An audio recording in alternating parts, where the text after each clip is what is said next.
Hello guys, in this video I'm going to show you how you can post a link on your Snapchat story. So it is a very easy method. You just need to follow the steps that I am doing.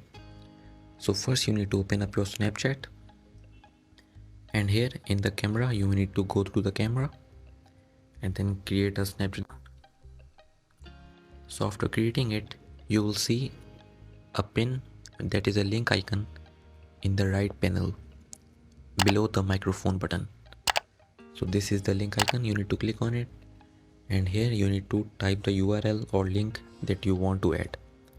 If I want to add Facebook, write www.facebook.com and then click on search and then click on attach to snap.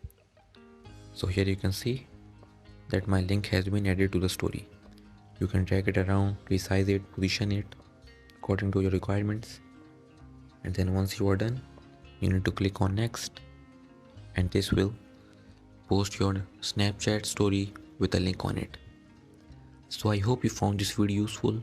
Please hit the like button and don't forget to subscribe to our channel, and I will see you in the next tutorial.